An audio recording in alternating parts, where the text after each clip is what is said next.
नमस्कार, आप देख रहे हैं 4 पीएम और मैं हूं आपके साथ निधि तिवारी। देश की राजधानी दिल्ली में भारत मंडपम में एआई समिट होती है। वहां पर प्रधानमंत्री मोदी भविष्य की टेक्नोलॉजी, आर्टिफिशियल इंटेलिजेंस और विकसित भारत की बातें कर रहे थे। लेकिन सवाल यह है कि क्या देश में आर्टिफिशियल इंटेलिजेंस तो बढ़ रही है, पर लोकतांत्रिक इंटेलिजेंस घट रही है? क्योंकि 11 युवा कार्यकर्ता शर्टलेस होकर वहां विरोध करते हैं, एक टी शर्ट लहराते हैं जिस पर लिखा होता है पीएम इज कॉम्प्रोमाइज्ड।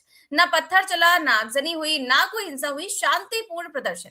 फिर भी गिरफ्तारी पर गिरफ्तारी। 8 लोग जेल में पहले से ही थे और अब यूथ कांग्रेस के राष्ट्रीय अध्यक्ष उदय भानु चिप को भी 4 दिन की पुलिस रिमांड पर भेज दिया गया। पहले उन्हें हिरासत में लिया गया, आज उन्हें कोर्ट में पेश किया गया और 4 दिन की पुलिस रिमांड पर भेज दिया गया।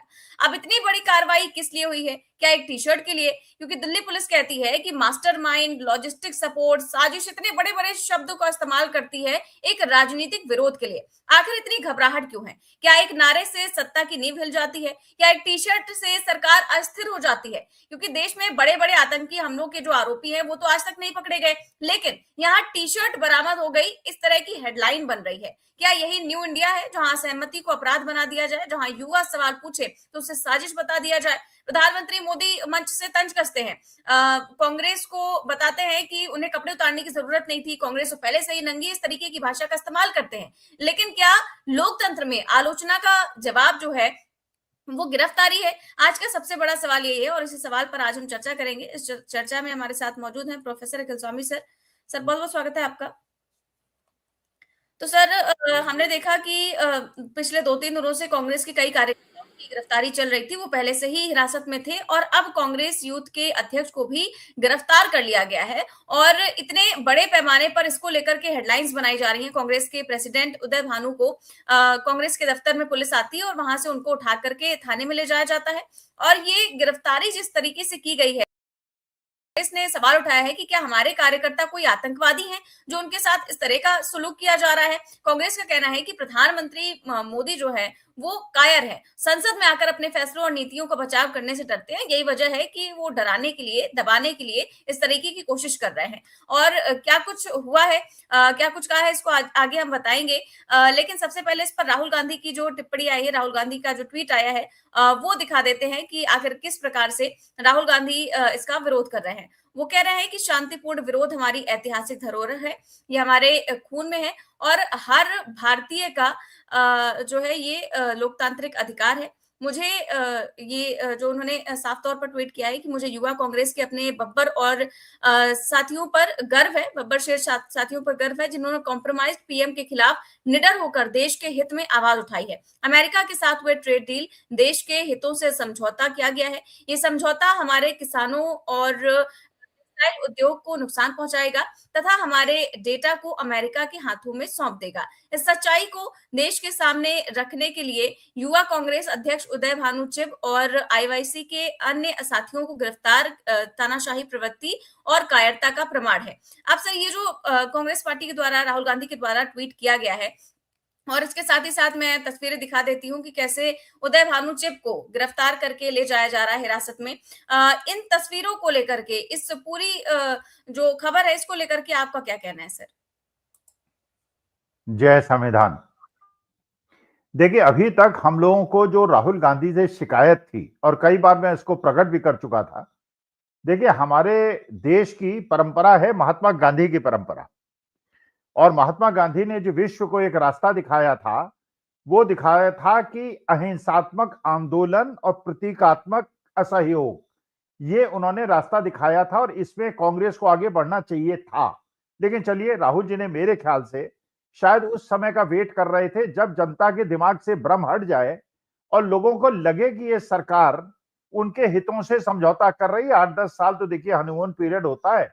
लोगों को लग रहा था कि जैसे सपने दिखाए जा रहे थे। फिर जब 2047 की बात हुई, किसानों के साथ हुआ, नोटबंदी हुई, तालाबंदी हुई, तब भी लोग सोचते रहे कि शायद अब कुछ अच्छा होगा। उसके बाद एप्स्टीन फाइल में एक मंत्री का नाम आया और बेशर्मी देखिए, मंत्री को हटाया भी नहीं। मंत्री आके प्रेस कॉन्फ्रेंसेस कर रहा है, सफाई दे रहा है, फिर उनकी बेटी का नाम भी आ रहा है। हजारों करोड़ रुपए उन्होंने लिए। और अभी मोदी जी गए हुए हैं इजराइल में, क्योंकि आप जानते हैं फ्रांस और इजराइल का बड़ा इंपॉर्टेंट रोल है। क्योंकि इजराइल ने पेगासस बताया जाता है सप्लाई किया है, और फ्रांस के पास जो रफाइल की डील है उसके बहुत सारे रहस्य हैं, तो उसको छपाने का मामला चल रहा है। अच्छा, अभी जब ट्रेड डील हुई और ट्रेड डील की शर्तों पे लोगों ने देखा तो उनको लगा कि भाई ये तो हमारे देश को पूरी तरह से गिरवी रख दिया गया है। भाई कोई भी कितना भी गोदी मीडिया ट्राई कर ले, कितना भी भारतीय जनता पार्टी के लोग ट्राई कर लें, लेकिन ट्रेड डील की जो बातें हमें डोनाल्ड ट्रंप से सुनाई पड़ी और हमारे देश के मंत्री केवल ये कहते रहे कि भाई अभी वेट कीजिए, वेट कीजिए। अच्छा, ट्रेड डील की इतनी जल्दी क्या थी जब वहां सुप्रीम कोर्ट का निर्णय आना था? भाई 0% टैक्स करने का मतलब तो यह है कि आप अपने देश के अंदर फ्लड गेट लगा रहे हैं। जैसे मान लीजिए आप देखते हैं जो डैम होता है, भाई डैम के दरवाजे उठाए और गिराए इस तरह से जाते हैं कि ऊपर पानी अगर बहुत ज्यादा हो गया है और ऊपर बाढ़ आने की स्थिति है तो डैम के दरवाजे उठा दिए जाते हैं, पानी बह जाता है, नीचे चला जाता है, ऊपर भी बाढ़ नहीं आती और नीचे वालों को भी पानी मिल जाता है। और इसीलिए ये कस्टम ड्यूटी और टैरिफ लगाया जाता है। भाई अमेरिका से जो सामान आ रहा है, अगर वो 30% टैक्स पे आ रहा था और हमारे देशवासी जो अपने देश में बना रहे थे उनको एक कॉम्पिटिटिव एडवांटेज था, अपना माल देश के अंदर बेच सकते थे, उसमें किसानों को भी फायदा होता था, फल उत्पादक को भी फायदा होता था, एमएसएमई को भी फायदा होता था। लेकिन अगर आप खुली छूट दे देंगे और 0% टैक्स लगा देंगे, इसका मतलब यह है आपने अपने डैम के दरवाजे पूरी तरह से खोल दिए हैं, जितना भी पानी अंदर आ सकता हो आ जाए और अमेरिका से माल आ जाएगा। अच्छा, मारी बात है, आप देखिए वहां सेब का उत्पादन कैसे होता है, बड़े बड़े काश्तकार हैं, मशीनों से सेब कटते हैं, मशीनों से मक्का कटती है, हजारों एकड़ के फार्म होते हैं, भीषण वो सब्सिडी जो अमेरिकन गवर्नमेंट देती है। तो हमारे किसानों कैसे कॉम्पीट करेंगे, हमारी एमएसएमई कैसे कॉम्पीट करेंगी अगर उनका सारा माल, और इररिस्पेक्टिव अगर सारा माल, अगर उनकी कारें भी आ जाएंगी, मोटरसाइकिल भी आ जाएंगी, शराब भी आ जाएगी, तो हमारे जो फल उत्पादक हैं और हमारे जो अन्न उत्पादक हैं और हमारे एमएसएमई है उनको कैसे फायदा होगा? लेकिन बड़े बड़े इंडस्ट्रीज को फायदा हो जाएगा, वो बल्क में परचेज करेंगे, यहां लाएंगे, इंडस्ट्रीज को भी, जो बड़ी इंडस्ट्रीज है उनको फायदा हो जाएगा क्योंकि सस्ती कॉटन बाहर से आएगी, सस्ता मक्का आएगा, सस्ता सोयाबीन ऑयल आएगा, उसको वो अपना ट्रेडिंग मार्जिन जोड़ के वो हिंदुस्तान के अंदर बेचेंगे। तो हमारे कंज्यूमर्स का नुकसान होगा, हमारे प्रोड्यूसर्स का नुकसान होगा और जो बिचौलिए हैं उनको फायदा होगा। अब लोगों को लगा कि ये तो बहुत बड़ा कंप्रोमाइज हो गया, तो मेरे ख्याल से राहुल गांधी शायद इसी क्षण का वेट कर रहे थे जब ये लोग अपने को खुद एक्सपोज कर दें, क्योंकि जब ओवर कॉन्फिडेंस हो जाता है तो ओवर कॉन्फिडेंस में आदमी बहुत ज्यादा ऐसे कदम उठाता है जो उसको नहीं उठाने चाहिए। अच्छा, ये भी है कि भाई आप विदेश जाएंगे और विदेश में अगर कोई ऐसा ट्रेल आपने छोड़ दिया, देखिए आपका न कोई मित्र है न कोई आपका शत्रु है, हर आदमी अपने देश के लिए काम करता है, हर देश का राष्ट्राध्यक्ष अपने देश के लिए काम करता है, अपने वोटर्स के लिए काम करता है।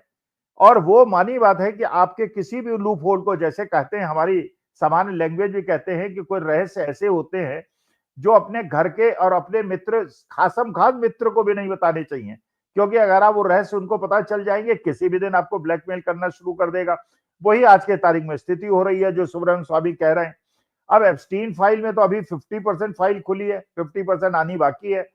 ब्रिक कंट्री से आप कट गए, रूस से आप कट गए, रूस से आपने दुश्मनी ले ली, अमेरिका ईरान के बीच में, ईरान से आपने दुश्मनी ले ली, अमेरिका को सुप्रीम कोर्ट ने टैरिफ को रद्द कर दिया, अब अमेरिका अलग 15% टैरिफ लगाने की बात कर रहा है।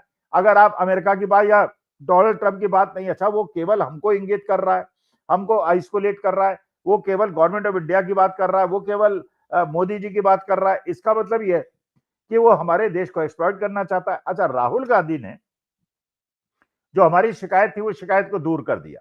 देखिए, हम तो ये कहते हैं कि अपनी भारत माता के लिए, अपने देश के लिए, इस भारत माता के लिए हम कोई भी कुर्बानी और त्याग करने को तैयार हैं। सरफरोशी की तमन्ना अब हमारे दिल में है, देखना है जोर कितना बाजुए कातिल में है। अच्छा, आप ये देखिए विदेश के अंदर, निधि, आपने कई बार देखा होगा क्रिकेट मैदान में भी लड़के लड़कियां बिल्कुल पूर्ण नग्न होके मैदान के अंदर दौड़ जाते हैं। अमेरिका, यूरोप के अंदर बिल्कुल प्रोटेस्ट जो होता है, न्यूड प्रोटेस्ट होता है, वो ठीक है। हमारे यहाँ ऑब्सैनिटी अलाउड नहीं है, हमारे देश के अंदर ये चीज अनुमन्य नहीं है हमारी सभ्यता संस्कृति में।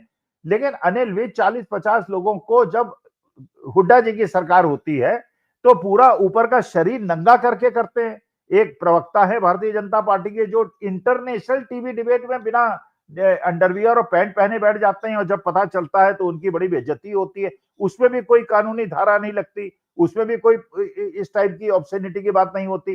अरे भैया टी शर्ट अगर उन्होंने उतार दी कानून की जो, अच्छा इसमें आपको रहस्य नजर आ रहा है, इसमें आपको 120 बी नजर आ रहा है, इसमें किसने सप्लाई किया, किसने उन्हें टी शर्ट दी और किसने टी शर्ट सप्लाई किया, किसने टी शर्ट प्रिंट किया। तो देखिए मैं तो जब इमरजेंसी लगी थी देश के अंदर, मैं तो बिल्कुल अपने प्राइम टाइम में था, एमबीए कर रहा था, वही टाइम था जब मेरा कैरियर बनना था और मैंने इमरजेंसी में इंदिरा जी का विरोध किया था और खुलेआम विरोध किया था, अपने कैरियर को ताक पे लगा के किया था। आज बुढ़ापा आ गया है तो बुढ़ापे में भी, लेकिन मेरी बात तो वही है ना, भारत माता उस समय भी थी, भारत माता आज भी है और भारत के लोकतांत्रिक संविधान को बचाने के लिए ये जो कदम उठाया गया है, क्योंकि अपने देश के लिए हमें कुर्बानी देने के लिए तैयार रहना चाहिए। बुरा समय आएगा, कठिन समय आएगा, लेकिन अगर हम लोग दब के बैठ गए तो मेरी भारत माता का जो रूप नहीं है मैं देखना चाहता। अपनी नई युवा पीढ़ी का जो भविष्य मैं देख रहा हूं और जिस प्रकार से नौकरी की कोई बात नहीं करता, अनएम्प्लॉयमेंट की कोई बात नहीं करता, लोगों की फाइनेंशियल पोजीशन खराब से खराब होती जा रही है, दुकानें नहीं चल रही हैं, लोगों की इंडस्ट्रीज नहीं चल रही हैं, केवल बड़ी इंडस्ट्रीज चल रही हैं, छोटा लोग बिल्कुल बड़ी बड़ी ओवर ब्रिजेस बना रहे हैं जिससे ठेले वाले और छोटे छोटे रास्ता वालों के जीवन बिल्कुल बर्बाद होते चले जा रहे हैं। तो कम से कम अपने देश के लिए, अपनी भारत माता के लिए और लोकतंत्र और संविधान को बचाने के लिए अब त्याग देने का समय आ गया है और देखना है वो चोर कितना बाजुए कातिल में। बिल्कुल सर, और यही कहा है राहुल गांधी हो चाहे तमाम नेता हो कांग्रेस के, वो यही कह रहे हैं कि अब समय आ गया है कि हमारे जो बब्बर शेर हैं वो डरने वाले नहीं है आपसे, आप चाहे जो भी कर लीजिए। इस पर खड़गे का भी बयान सामने आया है, उनका बयान दिखाते हैं कि कैसे उन्होंने गिरफ्तारी का विरोध करते हुए क्या कुछ कहा है। देखिए, मैं ऐसा अरेस्ट करने का मैं कंडम करता हूं। जो युवा आज नौकरी के लिए तड़प रहे हैं और देश के माहौल इतना खराब हुआ है जिसके कारण मोदी जी के ऊपर लोगों का बड़ा रोष है और मैं इसीलिए मैं ये चाहता था कि मोदी जी देश के लिए कुछ अच्छा काम करने वाले हैं, लेकिन मोदी जी ने तो देश का सत्यानाश कर दिया और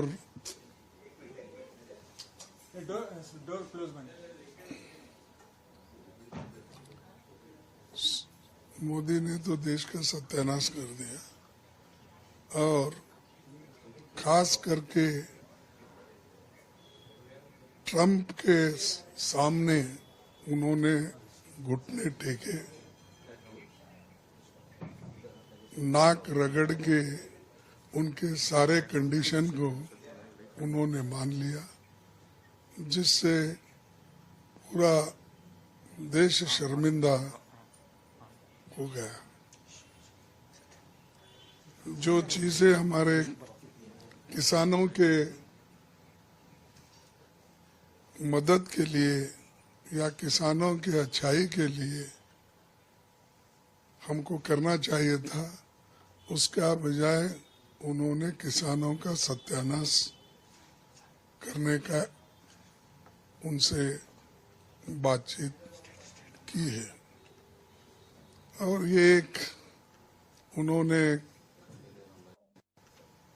ये भी काम कर दिया कि जो देश में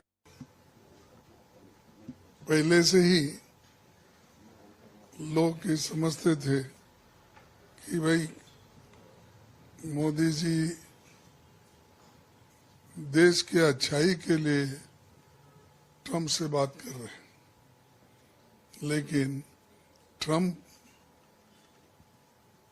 हमारे को गुलाम बना रहा है और ये गुलामी में ढकेलने का काम और हमको बाउंडेड लेबर बनाने का काम मोदी जी कर रहे हैं।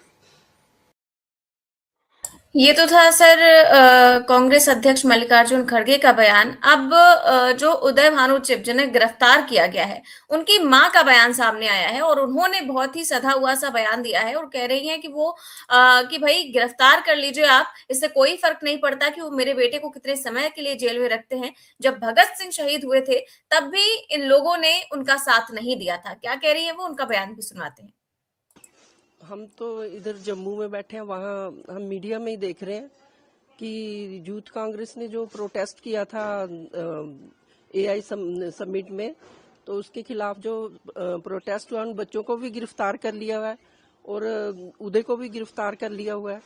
मैं समझती हूँ कि जय मेरे बेटे ने जो कहा कि हम गांधी के मार्ग पर भी चलते हैं और जरूरत पड़ी तो हम भगत सिंह भी बन सकते हैं, तो मुझे उस पर गर्व है, उसने ऐसा कहा।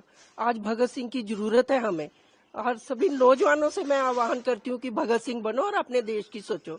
उन्होंने कोई गुनाह नहीं किया है जिन्होंने प्रोटेस्ट किया है। प्रोटेस्ट करना हमें, संविधान ने हमें हक दिया प्रोटेस्ट करने का, और उन्होंने कोई अपने लिए प्रोटेस्ट नहीं किया, देश के लोगों के लिए, देश के किसानों के लिए प्रोटेस्ट किया है, देश के युवाओं के लिए प्रोटेस्ट किया है जो बेरोजगार घूम रहे हैं, जिनके पास काम नहीं है कोई करने को। और जो किसान हैं, मोदी जी ने जो डील की है, पता नहीं किस प्रेशर के तहत ट्रंप के साथ जो डील की है, वो हमें 18% टैरिफ लगा रहे हैं और ये उनको 0% टैरिफ लगा रहे हैं। तो हमारे किसानों का जो उनका सामान जो है वो, उनका जो आयात होगा वो सस्ता होगा और हमारे किसानों को नुकसान होगा। तो मैं इसके लिए, हम अपने किसानों के लिए, अपने बेरोजगार युवाओं के लिए और देश की जनता के लिए उन्होंने जो प्रोटेस्ट किया है और वो सही है। और प्रोटेस्ट आज नहीं, कब से होते रहे हैं। भाजपा के लोग प्रोटेस्ट नहीं करते थे, और जब कॉमनवेल्थ गेम्स थी, सभी इतने डेलीगेट्स पूरे वर्ल्ड से आए थे, प्लेयर्स आए हुए थे, इनकी 2-3 हजार लोगों ने नंगे होके जो है प्रोटेस्ट किया, तब इनको शर्म नहीं आई। जब समिट में पहले दिन गलहोतिया यूनिवर्सिटी चाइना के रिपोर्ट को अपना रिपोर्ट बताकर कि ये हमारी इनोवेशन है पेश करती है, तब हमारा दुनिया में हम शर्मसार नहीं हुए। तब दुनिया के बहुत से सीईओज, बहुत सी कंपनीज के आए थे, हमारी जग हंसाई हुई, तब इनको अपनी देश की जो है बेइज्जती महसूस नहीं हुई। उनको क्यों नहीं इन्होंने गिरफ्तार किया? मुझे फक्र है अपने बेटे पे, मेरे बेटे पे फक्र। हम सही रास्ता चुनते हैं और सही करेंगे, जनता के लिए कुछ भी करेंगे, और हमारे जो बेटे और उसकी जो टीम है वो हमेशा युवाओं के लिए आगे लड़ती रहेगी। ये हमारा, हम उसके साथ हैं, और भगवान भी उनके साथ है, क्योंकि भगवान सच्चाई के साथ होता है। और झूठ थोड़ी देर, बहुत झूठ की हांडी बार बार नहीं चढ़ती, थोड़ी देर बहुत फलता फूलता है, बाद में सच्चाई की ही जीत होती है। तो मुझे कोई अफसोस नहीं है, अगर मेरे बेटे को जेल में कितने दिन अंदर रखें, कोई बात नहीं। भगत सिंह जी शहीद हुए थे तो तब भी ये लोग सबने उनका साथ नहीं दिया था। ये जो आजकल सत्ताधारी हैं, ये उनके खिलाफ ही थे भगत सिंह के। अब भगत सिंह की फोटो लगा लेने से ये नहीं होता कि हम उनका सम्मान कर लें, उनके नक्शे कदम पर भी चलना है। तो मैं अपने बेटे का साथ हूँ, और वो जो है सरकार जो चाहे कर ले, हम सच्चाई के साथ हैं, और सच्चाई के साथ हमेशा अपने देश के लोगों की बात करेंगे, अपने युवाओं की बात करेंगे, मजलूमों की बात करेंगे। तो सर, इस माँ की बातें सुनी आपने और सारी चीजें इन्होंने खोल करके रख दी, बता दिया कि आखिरकार क्यों अरेस्ट किया गया है और क्यों इस तरीके का प्रोटेस्ट करना जरूरी था, और उसके बावजूद इतनी बड़ी बड़ी घटनाएं हो जाती हैं, उनके आरोपियों को गिरफ्तार नहीं किया जाता है, और यहाँ पर केवल एक टी शर्ट उतारने पर इस तरीके की जो गिरफ्तारी हो रही है। और आपने देखा होगा सर, हेडलाइंस क्या बन रही है कि टी शर्ट बरामद हो गई, टी शर्ट बरामद हो गई। ऐसा लग रहा है कि कोई वो मानव बम था कि जो बरामद हो गया, और उसके बाद हेडलाइंस बनाई जा रही है। पुलवामा अटैक की को लेकर के तो अभी तक कुछ भी बरामद नहीं हुआ, उसमें कुछ भी नहीं है, हेडलाइन बनाई गई। ना तो पहलगाम के आतंकी अभी तक गिरफ्तार हुए, लाल किले बम ब्लास्ट के सारे आतंकी क्या गिरफ्तार हो चुके हैं, जो एक टी शर्ट उतारने से आप लोग इतना डर जाते हो? भाई देखिए, ये हमारे देश का गोदी मीडिया जो है ना, इसने देश को बर्बाद कर दिया है, और गोदी मीडिया ने वास्तविकता में ये स्थिति पैदा। पहली बात तो ये है, ये जो बहन है, मैं इनके साथ हूं, इनके बेटे के साथ हूं, युवाओं के साथ हूं, अपने देश के बच्चों के साथ हूं, और ये जो संघर्ष कर रहे हैं ये उसी प्रकार का संघर्ष है जैसा अंग्रेजों से गुलामी से छुटकारा पाने के लिए देश के युवाओं ने किया था। तो ये बहन जी आपके साथ हम हैं, दीपक जैसा लड़का, अब राहुल गांधी उनको घर बुला के मिल रहे हैं और उनकी जो जिम है उसकी मेंबरशिप ले रहे हैं। इसी तरह का जोश हमको दिखाना पड़ेगा, क्योंकि ये देश अब निर्णायक मोड़ पे आ गया है और हमें अपनी भारत माता की रक्षा करनी है। हम भारत माता की संतान हैं, हम इस तरह लुटते हुए नहीं देख सकते कि डोनाल्ड ट्रंप डिसाइड करेगा और बताएगा कि वो हो गई, सीज फायर हो गया भारत और पाकिस्तान के बीच में, वो बताएगा ट्रेड डील हो गई, ट्रेड डील की टर्म्स क्या हैं, फिर वो चेतावनी देगा ये मैंने देखो भारतवर्ष का मूर्ख बना दिया, वो हमारा सारा 0% पे लेंगे, हम उनको टैरिफ देंगे, हम उन्हें टैरिफ नहीं देंगे।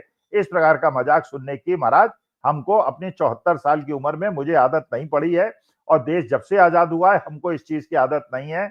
इसलिए अपने देश के बच्चों के साथ बच्चों को रोजगार दीजिए, बच्चों को नौकरियां दीजिए। इस प्रकार से आपने नोटबंदी करके हमारे देश की अर्थव्यवस्था को बर्बाद किया था और अब तो ये पता चल रहा है वो भी नोटबंदी जो हुई थी वो एप्स्टीन आइलैंड के अंदर जिस प्रकार की घोषणा हुई थी, किसी के आदेश पे हुई थी, हमारी देश की अर्थव्यवस्था को बर्बाद किया गया था। और जिस प्रकार से कोविड के अंदर वैक्सीन ठुकवाई गई थी वो भी एक इंटरनेशनल षड्यंत्र था। अब देश को सब पता चल रहा है। और जिस प्रकार से आपको पता होगा इजराइल के अंदर अभी माननीय मोदी जी गए हुए हैं, वहां तूफान मचा हुआ है, वहां पार्लियामेंट के अंदर भी तूफान मचा हुआ है और वहां की देश की जनता ने मोदी जी के भाषण का बहिष्कार कर दिया है। अभी सुनिएगा, ये मेरे को अभी सोशल मीडिया से खबर मिली है, मैंने उसकी पुष्टि नहीं की है, लेकिन ये इजराइल के अंदर भी बवाल मचा हुआ है क्योंकि वहां के सर एक विपक्षी नेता ने किया, विपक्ष के नेता ने, क्योंकि वहां पर जो सुप्रीम कोर्ट के जज हैं उनको उनकी अनदेखी की जा रही है। इसका विरोध करते हुए उन्होंने कहा है कि अगर आपने उनको नहीं बुलाया संसद के अंदर तो मोदी जी का भाषण नहीं होने देंगे। वही मतलब कुछ ऐसी खबरें हैं कि वहां भी बड़ी खलबली है और देश के अंदर बड़ा विरोध हो रहा है। अरे भाई, अमेरिका के अंदर डोनाल्ड ट्रंप का रोज विरोध हो रहा है, लाखों लोग सड़कों पे हैं।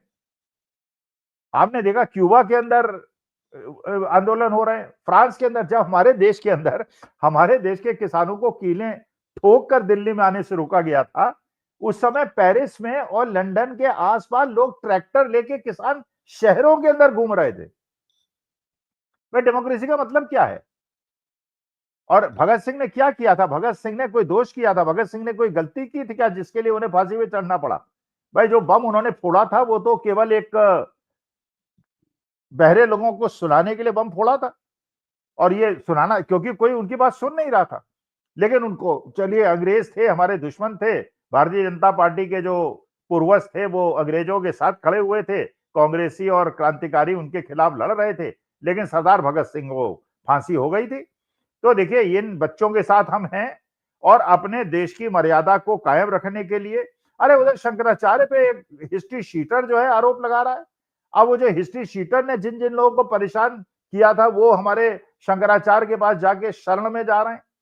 तो क्या कर रहे हैं? सनातन का भी बिल्कुल उस पर प्रहार कर रहे हैं, देश में प्रहार कर रहे हैं, अर्थव्यवस्था पे प्रहार कर रहे हैं। जनरल नरवाणे को ये कह दिया था जो मनाए करो। अरे यार, जब तुमने नरवाणे साहब को इतनी विकट स्थिति में कर दिया था जो मनाए करो, तो ये युवा कांग्रेस के बच्चों को भी कह देते। अरे टी शर्ट उतारना कौन सी बड़ी गंभीर धाराएं हैं? सारा गोदी मीडिया उसी में लगा हुआ है, टी शर्ट में उलझा हुआ है 3 दिन से। उन्हें ट्रेड डील से मतलब नहीं है, उनको एप्स्टीन फाइल से मतलब नहीं है, उन्हें निखिल गुप्ता ने जो कन्फेशन किया है अमेरिकन कोर्ट में उससे मतलब नहीं है, उन्हें इस बात से मतलब नहीं है कि अडानी जी कैसे अब इटली के अंदर ही फंस रहे हैं और अमेरिका के अंदर। उन्हें यह है कि बच्चों ने टी शर्ट उतार के बहुत बड़ा काम कर दिया। अरे, हमारे देश की 30% जनसंख्या तो ऐसी है, ना उनके पास कमीज है, फटे बनियान और फटे कुर्ते में बेचारे घूमते हैं। ये देश की स्थिति इन लोगों ने बना दी है।